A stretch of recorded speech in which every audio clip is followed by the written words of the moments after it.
Shalom, y'all. All praise to the Most High. Call it how I should shine. Shabbat Shalom. All those going to be over. Ashar Pasak to those that are keeping. And peace and love and bread. A sister had texted in our chat, and she had said, Google approximates that there were 2 to 3 million Israelites that left Egypt. And we know only 2 people made it to the promised land, Joshua and Caleb. Joshua and Caleb, they're the only 2 that made it to the promised land. Even if that number isn't accurate.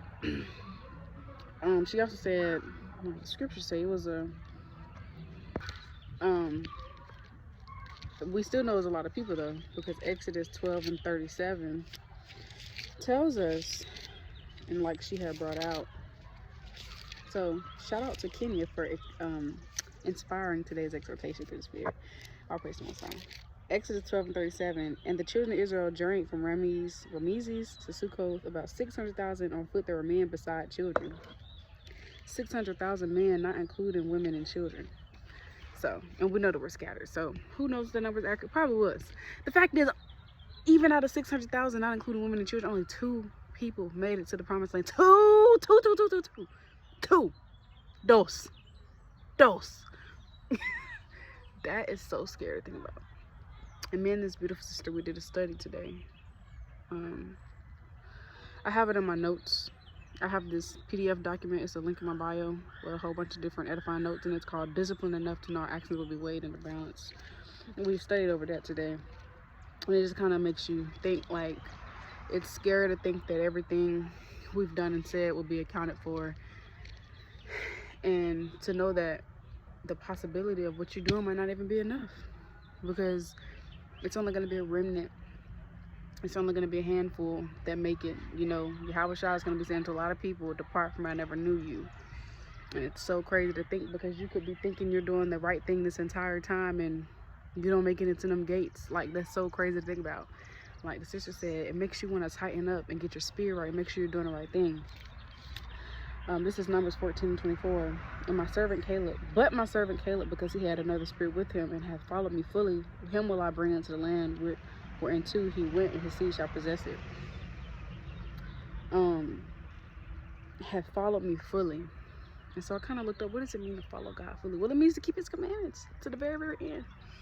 It means no matter what you're going through, no matter what you're facing, you're going to obey God. You're going to keep his commandments because you love and fear him.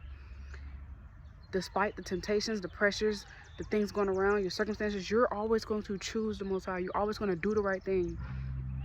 You're going to keep the commandments to the best of your ability, to the best of your ability.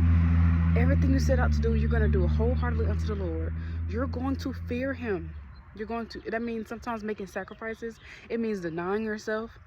It means resisting fleshly pleasures and desires, lust of the flesh, and choosing the Most High. When you have all these temptations, people in your ear, this world tugging at you, when your job is telling you, I'll give you a $10 pay raise if you start coming on Saturday, whatever the case may be, it means choosing the Most High God over this world. You cannot do both. You cannot do both. And it's just so crazy to think that only 2 people made it to the promised land. 1 Corinthians 10 and 21.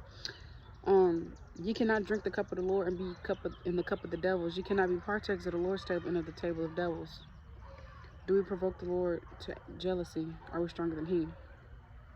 We can't do both. If you're going to be a servant of the Lord, you got to serve him fully.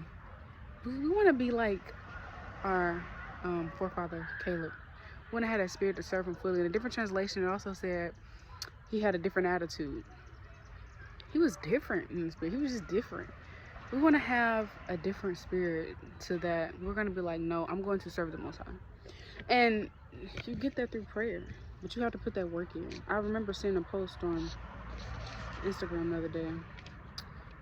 Kenny reposted it. See, this is inspiring meditation today. It had said something like, sometimes, she was a repost, but it had said, sometimes we're not even willing to work for what we pray for.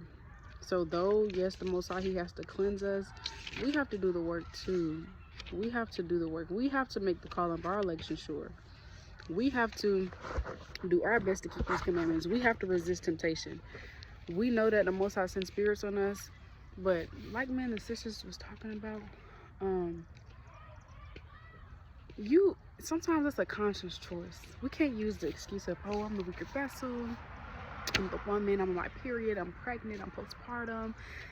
Though those things, when you're on your cycle and pregnant and postpartum and being a weaker vessel, yes, we're going to be more susceptible to these spirits. That's fact. But it cannot be used as an excuse, because the Most High is not going to care about those excuses of that day. Everything we will have to answer for, every single thing. And so it just makes you examine, like, what is your spirit like? Because we have to make sure that we're doing what we have to do. So Most High willing, we can get into them gates, because everybody, unfortunately, is not going to get into them gates.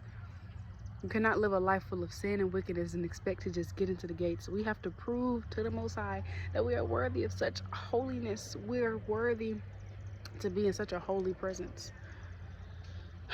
It makes you examine, like, again, you could be thinking you're doing the right thing this entire time, and then you're not. It makes you examine, yeah, you got the fringes on and the hair wrap on, but what's your spirit like?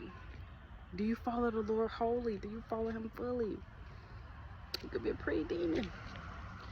You can fool man, but you cannot fool the Lord. And that's the thing. A lot of us might be fooling man, but we can't fool the Lord.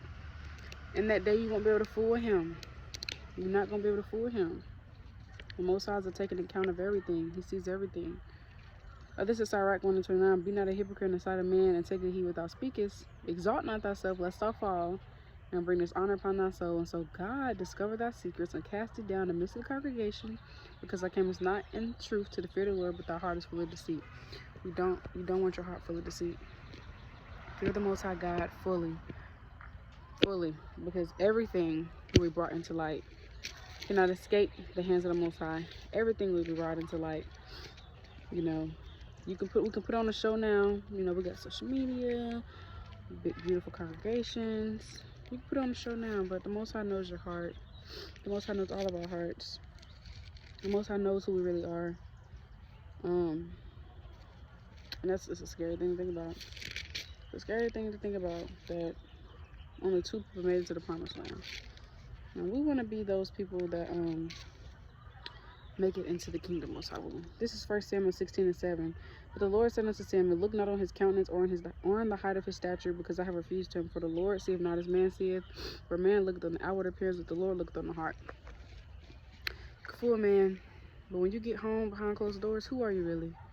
What do you do? How's your attitude like? What is your spirit like? Because you can get around people and say, Shalom, Yahabashim, Shabakatam, Shamatah. You know, you can tell sisters, yeah, all is well, you know, just enduring. But the Most High knows what you're doing behind closed doors. He knows what you're watching behind closed doors. He knows who you're talking to. He knows everything. And that is why a lot of people will hear, depart from me, I never knew you. And I pray that, you know, the sincere brothers and sisters don't hear that. I pray my house, my Lord's household doesn't hear that. But what are you doing to Most High willing not hear that? You know, it's just a scary thing to think that, it's crazy to think that, honestly, those that's going to make it has already been chosen and predestined. All we can do is do our best. So are you doing your best? Are you doing your best? Who are you behind closed doors? Who are you when no one's looking? Who are you when the cameras are off? Who are you when you go behind your door? When you go home and you get comfortable in your pajamas with your husband or your brothers or your dad? No, wait, that don't sound. No, when you're home comfortable. When you're home comfortable, who are you really? You know, do you give? You know, you seem respectable and lovable out in public, but you're a whole different person behind closed doors. It just makes you think to tighten up and get yourself together, because the Most High sees you, and He's gonna get up with every single one of us. Everything we've ever done is said. Thought I read that, but guess I didn't.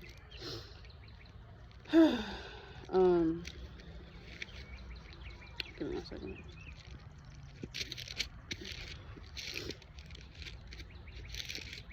This is Ecclesiastes chapter 12, and verse number 14.